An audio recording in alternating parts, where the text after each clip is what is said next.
Hola, necesitas sacar el paquete de la gramática porque hoy vamos a tomar apuntes sobre el futuro. The future tense indicates that something will happen in the future. You form the future tense in English with the word will before an infinitive, minus the word to, like we will play, or we will study, or I will sleep. That's the future tense in English. Now, really quick, before we start talking about this new tense, the future tense that we're learning about in Spanish 3, let's review a concept that we learned back in Spanish 1.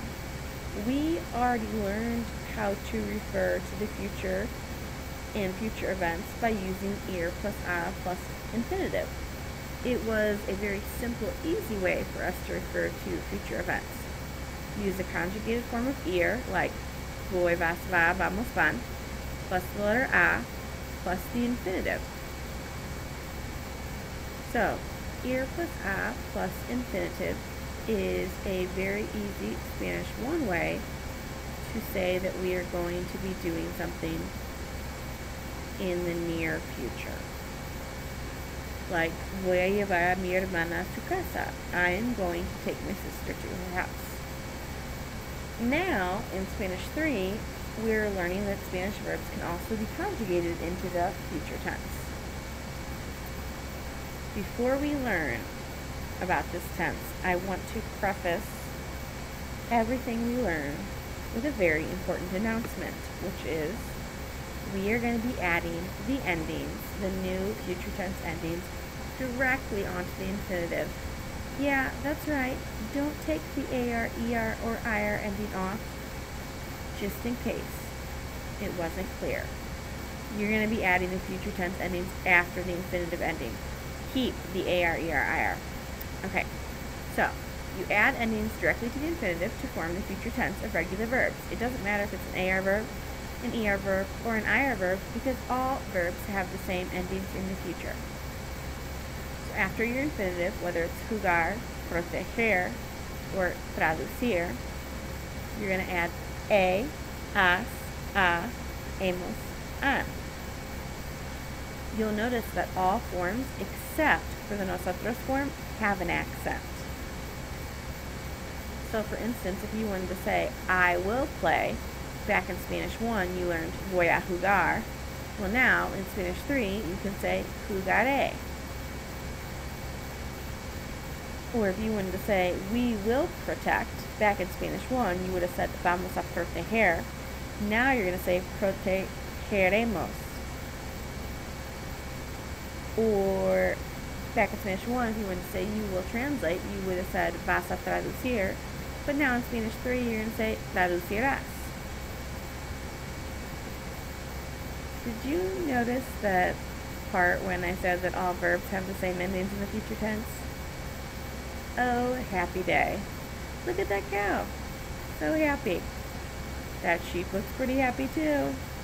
Oh, here comes a pufferfish, and he's pretty happy. Oh, and there's a hedgehog. And all of these little animalitos are so happy that all the verbs have the same endings in the future tense. You should be happy too. But unfortunately, happiness is short-lived. You're going to learn that in a second. Really quick, we do have 2 examples that you might need to write down as part of your notes. Él traducirá el informe para mañana. He will translate the report for tomorrow. And protegeremos a nuestros niños. We will protect our children.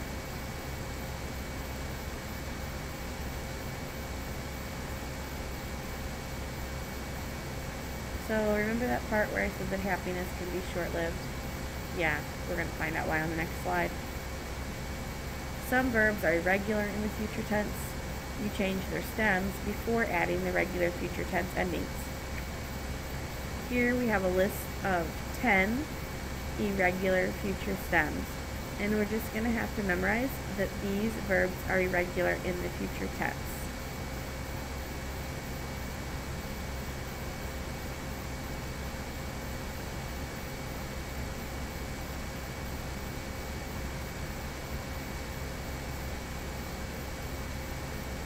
This is probably the look you're giving me mentally right now. Or maybe this is the look you're giving your notes. Or even your phone. And I understand. 10's a lot. We will figure out a way to memorize them the best we can. I personally would recommend making flashcards, but we would definitely work through this. For instance, instead of saying, I'm going to go out, like Spanish 1, we would have said, voy a salir. Now in Spanish 3, we're going to say, saldré. Because salir, it has that irregular stem. See right here? Okay. I know. I'm sorry. Also, you can use the future tense to wonder or make a guess about something. ¿Qué hará Carlos hoy? I wonder what Carlos is doing today. Jugará al tenis con Emiliano. He's probably playing tennis with Emiliano. So once you finish taking your notes, make sure to remember to take the Google quiz afterwards. As you can see, this future tense, parts of it are easy because it has all the same endings no matter what verb, but there are 10 irregular stems that we have to deal with as well. So we got some easy, we got some hard, but we'll work through it together.